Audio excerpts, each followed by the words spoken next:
Right. Hello everyone. Welcome back to another video on this YouTube channel. This is my Premier League predictions. The new season is about to get underway and I'm very excited. I'm here in Studio 250. We're looking a bit dark today, not gonna lie, because my camera light just decided it's gonna kill itself, and it did. So if you can't see me, I apologise. I think you can see me alright, but look, that's besides the point. The point is the Premier League season is just around the corner. Okay, I'm going to go through every team. We've got the table right here. The table is up right now, and we're going to go through positions 1 to 20. I'm sure you've seen these videos before. I mean, I don't really have to explain them. There's millions of them out there, and I feel it would be unjust if I didn't make a video myself. Because I did last year. I had a lot of fun doing it. But I'm going to waste no time. I'm going to go through about 20 to 6 and I'm going to waste no time. Norwich 20th, okay? Look, this manager came into the Premier League 2 years ago. He was naive. He played all the football, but he couldn't get any results apart from that one time they beat City. They've brought in a few good additions, Gilmore, but they've lost Brandy as well. Pukki coming towards the end of his tether, he's old. Cantwell, he's alright, but I don't think it's enough to stay up, personally. A lot of the team are championship quality. Ida, another Irish fella, Oda Medi, he plays for them. But look, I wouldn't expect Norwich to stay up. Again, this is a guessing game because there's a lot of teams that could go down, and I'll speak a bit more about them. But Norwich 20th for me, Watford 19th. Again, good attacking players.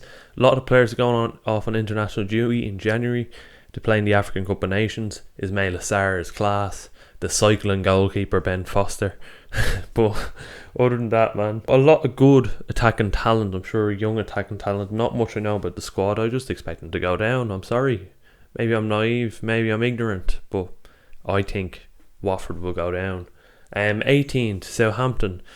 A couple of reasons for this. I really rate Hasenhüttl as a manager, but I reckon that their squad is a bit thin. They have a 34-year-old Theo Walcott on the wings, James Ward-Prowse, Gineppo, good players here and there, but very small squad. They could lose Vestergaard, so that would be a big loss for them, and there is a few players they have lost in the window, like Danny Ings, who would help immensely for them. But they did bring in Brodger from Chelsea, so it'll be interesting if they can stay up, but I just expect them to go down because their squad is tiny. And in 17th, I've gone for Brentford. Big season for Brentford, big season for this man up here, Ivan Toney. I'm a big fan. 32 goals this season. Subscribe to the OnlyFans podcast, by the way, link in the description. 32 goals last season in the Championship, all inside the box. Will he get that time in the Premier League inside the box? I don't know. I'm a bit sceptical. And this is another team that could go down in my book. A couple of good players. Norgard, who played for Denmark in the Euros, and also Pontus Jansson, Ayer at the back. Good centre back, Ayer, who played for Celtic. So this is a team that has a lot of potential, but it could go down this season. I wouldn't be surprised if Thomas Frank brought them up and they went straight back down. And then in 16th, I've gone for a familiar face. I've gone for Newcastle. And this is for the reason that I think, look, Sam Maximin is the only thing keeping Newcastle up for me. They were awful under Steve Bruce last season, in my opinion, up until the last few games. Playing such negative football, going backwards at times. They need to be better. They need to be better on the ball. Almiron, very good. But do they have enough to stay up? Probably, I would say, with Sam Maximin, because he is so good and he does drive the ball forward for them. But I'd be a bit worried if I was a Newcastle fan this season. Brighton at 15th. I think I love the manager. I love Graham Potter. I think he does a great job there for the resources he has. They haven't brought in much. They've brought in, I think, one player. Not much brought in this transfer window.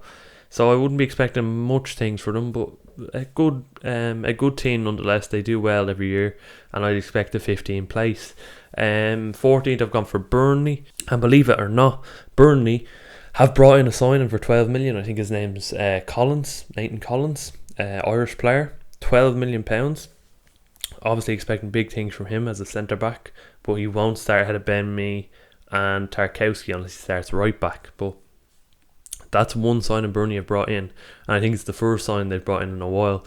But I said this last year, I'll say it again, Sean Dyche is their best signing of the transfer window. Again, what a manager. Keeps them up every year. He eats gravel for breakfast. He does, but that doesn't hide the fact that he is a fantastic manager. And he manages to keep such a limited squad up every year. And that deserves my respect. It deserves yours too. You know, he deserves yours. So that's Burnley in 14th. I think I predicted them the same position last year, but Wolves 13th. I've gone for Wolves in 13th.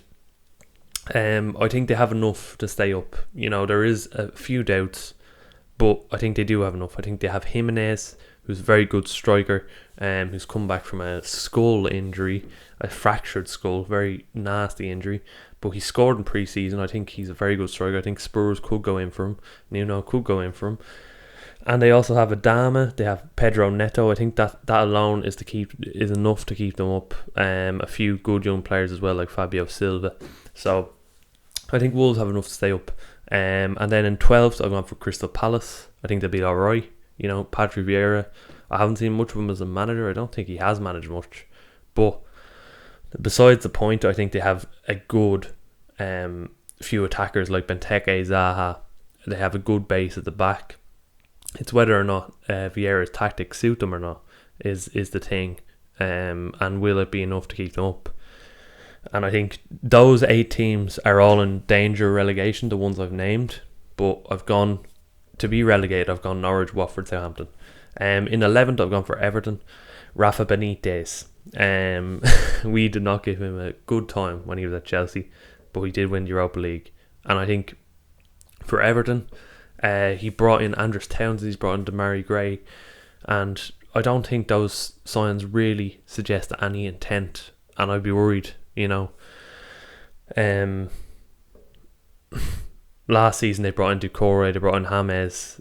Ancelotti had that bit of pull about him. This season they have Rafa, a good manager, but I think 11th place is a good result for Everton this season. I think a lot of their centre backs are, I would say limited. I would say average. You know, they could do better in those positions. They could bring in a few more good quality players, but they haven't, and that's why I put them 11th. And now in 10th, although I don't, in 10th I've gone for West Ham. I think West Ham have been very good this pre-season. 5 games won, and they beat Celtic 6-2, I believe. They're in fantastic form, and it's whether or not that the thin squad they have can keep performing to that high level, because they do have a fairly thin squad. If Jesse Lingard, who scored 7 or 8 goals for them at the end of last season, he's not there anymore. He's at United. If they can go and get him, they'll be in a lot better shape. And Mikel Antonio up front is a fantastic player. Jared Bowen as well came into his own at the end of the season. So I think West Ham will be alright. I think they will finish around 10th. 10th place would be a good result. 9th, I've gone for Leeds. Leeds, again, another thin squad, another team that didn't have a great pre-season. 5 games played, a few drawn, a few lost. So I'd be a bit worried if I was Leeds. But I think the way that they play is just fantastic. I've heard interviews in the past, their players coming out of training, getting sick everywhere, you know. That's the way it is. Lactic acid building up in Bielsa's training sessions, because they work so hard and they're dogged on the pitch, and I think that would be enough to keep them up. The intensity of the games are immense. They beat City at the Etihad last season, for God's sake. That deserves respect, if anything. And I think they have a couple of very good players. Stuart Dallas, Rafinha, you know, Jack Harrison, Bamford. Good players that will keep Leeds in the top half of the table, in my opinion. 9th. 8th, I've gone for Aston Villa. Aston Villa, some very good signs. Buendia, Leon Bailey, Danny Ings. Brilliant signs to replace Jack Grealish. Brilliant money invested in 3 players rather than 1. And then they have a great back line. Konza at the back with Tyrone Mings. A good base to build from. I think they'll finish 8th. 7th, I've gone for Arsenal. I don't think Arsenal have brought in enough, in my opinion. They've brought in Ben White, but it's not enough. You know, they still have a very thin squad. It's a squad that I see deteriorating every year until they start a rebuild. They need to rebuild. They need to get a few more signings in, and they haven't done the business so far. A lot of things could change, though. That's the thing. These predictions could be redundant in a few weeks, in a mere few days. They could be redundant. But for me, Arsenal haven't done enough. They need to bring in a striker. They need to bring in a midfielder. They need to bring in loads of positions that they have not strengthened in. Right back, that needs strengthening. It remains to be seen whether Arsenal can finish above 7 this season. But if they bring in a few more, I think they'll be alright. Mikel Arteta, still questions to be asked about him, and we'll see what happens. 6th, I've gone for Spurs. Spurs for me, a lot of questions about this season. They could finish 10th, or they could finish 6th, or they could finish 4th. You wouldn't know with Spurs. But if they hold on to Kane, if they hold on to Son, look, from this moment, I haven't heard anything about Kane leaving. He's been asking to leave, but will he get a move? Will any team be willing to afford him? That's one thing I would ask, and I think they'll be okay this season to finish in the European place, to finish in Europa League. They have enough in the squad, I think, to do that. Nuno's the manager, a good, well organised manager. It's whether or not he can get the best out of that team, like Mourinho and like Mason did after him. They failed to do. They failed to get the best out of that team. I wonder if Nuno can. So we'll move swiftly on to 5th, Leicester. Brendan Rodgers got the first trophy, the first FA Cup trophy for Leicester, the one they were after. And can they go for more this season? Can they do a bit more and win the Premier League? I don't think so. Yeah, I think that'll be a good result for Leicester. It's the same as last season. I think they finished 5th last season. So if they finish 5th again, I think that's fine. They've brought in Patson Daka, who I expect to have a very good season. I rate him very highly. I think he came from France somewhere, but he's just a fantastic striker, a fantastic player to have in backup with Iheanacho and Jamie Vardy. So I think they will do damage this season, Leicester. I expect them to do damage. Yuri Tielemans is another fabulous player in the midfield. And then the centre-back situation I'd be a bit worried about. Johnny Evans, Fofana out for the rest of the season. Johnny Evans I think may come back, but Fofana's definitely out for a long time. And then it's whether Amartey and Sionchu can do the business in centre back. That will dictate Leicester's season. So in 4th I've gone for Man United. Now this might come as a surprise for some. I think this top 4 race is blown wide open this year. I think anyone from 1st to 4th can win the league. That's how I see it. I think it's very unpredictable this season. And I think for Man United, they brought in Varane, they brought in Sancho. 2 very good players. But I think the question is coming from that centre defensive midfield position. You have Pogba, you have Matic, you have Fred, you have McTominay. Who's going to start? And I think they need someone else to play alongside Pogba. I've said this for years. We've seen Kante help Pogba exploit his talents in the Euros this season. But without Kante in the Man United team, who is going to perform in that midfield pivot? Pogba needs to think about defending when he has no one to cover him. Will he be even bothered to play for Man United this season? There's talks of him leaving. So still a lot of question marks. The centre-back positions, it's all well and good strengthening them, but you need protection as well. But Varane is certainly a very good centre-back. Sancho is a very good talent as well. So Man United can do damage this season. Questions about Ole Gunnar Solskjaer. Is his tactics, are they good enough for this job? Do they need to bring in a more philosophical manager? A manager that has a style of play, like the other ones, like Jurgen Klopp, like Tuchel, and like Pep Guardiola. Do they need someone else like that? Those are the questions this season. So for me, Man United would just fall short of the 3 teams ahead of them. One of them being Liverpool. 3rd, I've gone for Liverpool. It's weird for me. I think with the fans is a big thing for Liverpool. When they have fans in the ground, they lost 6 games at Anfield last season, I believe. When they have fans in the ground, will they lose that many games at Anfield? I don't think so. A full Anfield, one of the best grounds, if not the best in Europe. You're not really going to lose many games with the backing of the fans, in my opinion. A team as good as Liverpool. The questions come from the front 3. 2 of them going away on international duty in January, going to the African Cup of Nations. Is there enough depth there? they need strengthening, in my opinion. They need a few more players. The squads of Man City and Chelsea, almost like having two starting 11s. Liverpool's not so much. So it's whether or not they can make the best out of what they have. And if they can do that, then for sure they can win the league.